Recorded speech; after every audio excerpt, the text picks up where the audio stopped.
We're talking with Mustang head football coach Cory Sauter as the Mustangs continue spring practice here in preparation for the 2014 season. And Coach, nice to be back out here again. A lot different than last year weather-wise. You guys have been able to get some practices in and just kind of give an update of how things have gone this spring for the Mustang football team. Well, it sure has helped us to be able to get outside, for one thing.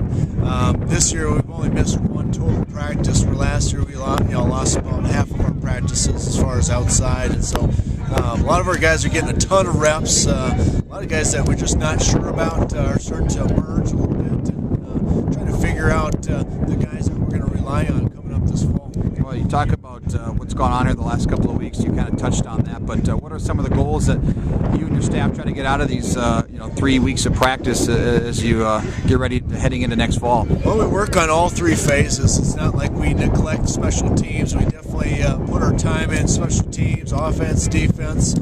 Obviously, we got to work on base fundamentals and technique. That's the first and foremost. But we're also looking at just different schemes as well. Looking at things that we think are things that can help us next fall.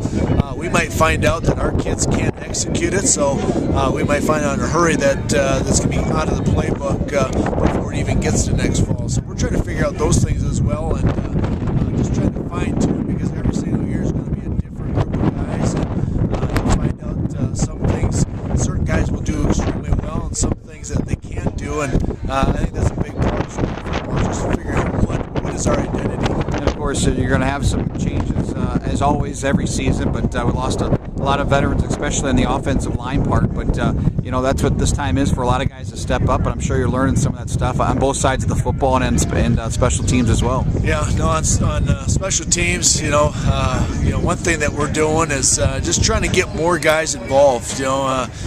Big thing is just trying to figure out. Everybody has a niche, something that they can contribute to this program, and you'll find out a lot of these younger players are going to be able to help us next fall from that standpoint. Defensively, we got a lot of guys coming back, so we feel good about really their progress. We're doing some things that I think will enhance their ability to get off the field. And then offensively, we've got a long ways to go. Missing a lot of key components, especially offensive line.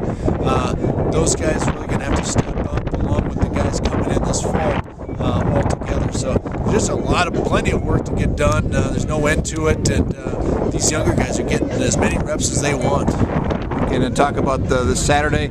Not a full game, obviously, but kind of a controlled practice in both offense and defense. But what can fans expect for the spring game? Well, it won't be a traditional spring game where you have offense versus defense for an hour straight. We're going to include a lot of different components to give really an inside look at what a practice would look like, some of the one-on-one situations that we drill over the course of a practice. So we'll have some one-on-ones with wide receivers and defensive backs. We'll get some passing 7-on-7 drills. We'll get some full teamwork as well. We'll get some field goal kicks, some punts, some potential coaching competition built in there as well, maybe a 40-yard dash. So there might be a few surprises that we'll build in just to keep it fun and exciting, and really a good way for us to cap all the hard work that we put in the spring. All right, Coach, thanks for taking a couple of minutes, and best of luck the rest of spring practice. All right, thanks, Kelly.